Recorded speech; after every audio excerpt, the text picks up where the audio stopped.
Well, with a new school year comes stress and anxiety for students and parents. Your kids might be going from elementary school to middle school, maybe off to high school. Perhaps they're worried about teachers or their course load or maybe making a team. Whatever the issue, there's a strategy to help parents and students navigate the sea of uncertainty. We're joined this morning by Lisa Flynn. She's the founder of the national programs ChildLight Yoga and Child for Classrooms, which are headquartered in Dover, New Hampshire. And Lisa, we appreciate you coming in this morning. Thanks it's for good having to see you. Thank you. So this is kind of a secret way, maybe not so secret anymore, at least you're hoping, for kids and their parents to deal with the stress.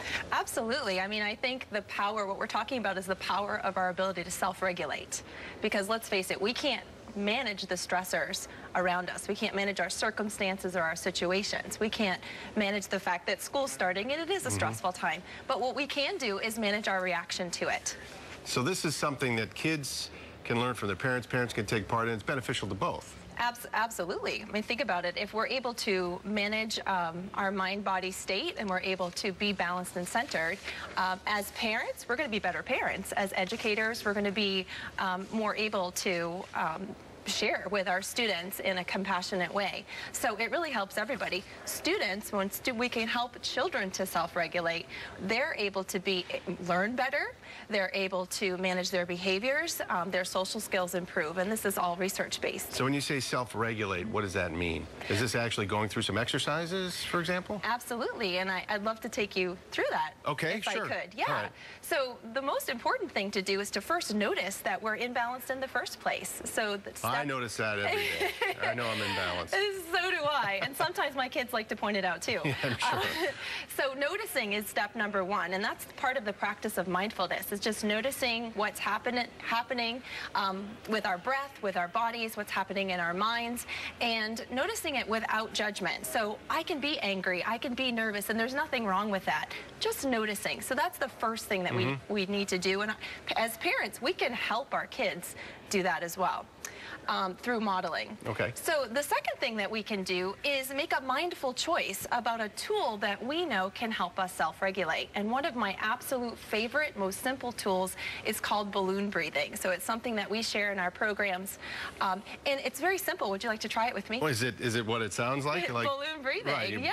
Breathing into a balloon no, or breathing through a balloon? Not at all. What we're going to do is we're going to actually imagine that there's a balloon inside our tummy. Okay. Inside our tummy. So I've got one, actually. Yeah, I don't think so. I'm working to get rid of it. I hear you practice yoga, so that Do can't be possible.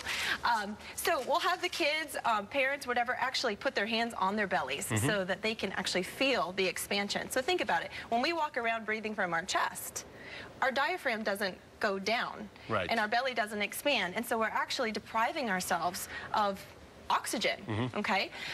We can calm our nervous systems by taking and consciously taking full, deep inhales and exhales. So focusing on the belly helps us to do that.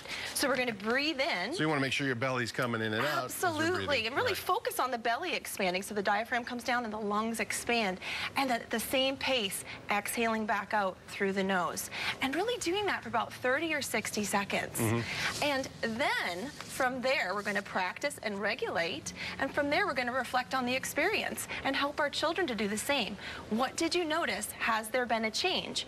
What's happening with your body? So the best thing is just knowing that simple breathing exercise, and that'll bring you back to where you need to be. It's a very simple tool. It's the easiest tool that we all have in every moment of our day to be able to bring ourselves back to center. So we want to make sure that we reflect on the experience, though, because then we can integrate it. So this is almost as much a meditation thing in a way as anything related to any yoga exercises. Absolutely. It's self-regulation. It's practicing mindfulness. Yeah. Awareness. Awareness, absolutely. Yeah. And from there, we're able to bring ourselves back to a centered, grounded state and move on with our day with being a little bit less reactive. So parents do that, kids do that, and you'll be glad you did. It'll bring you back to where you need to be so you don't get too freaked out by what's going on. Absolutely. Also want to point out, Lisa is the author of Yoga for Children, 200+ yoga poses, breathing exercises, as we just learned there, and meditations for healthier, happier, more resilient children. And also the Yoga for Classrooms activity deck, which is pretty impressive. For more information, you can visit childlightyoga.com, or you can also visit yogaforclassrooms.com. There's some good stuff in there, and some schools also incorporating this into their curriculum. Absolutely, all over the country, actually. Yeah, Thank you so much. Gotta give it a try if you haven't. Lisa, thanks so much for coming in. Great to meet you. Thanks for having me. All right, let's get it over to Shannon.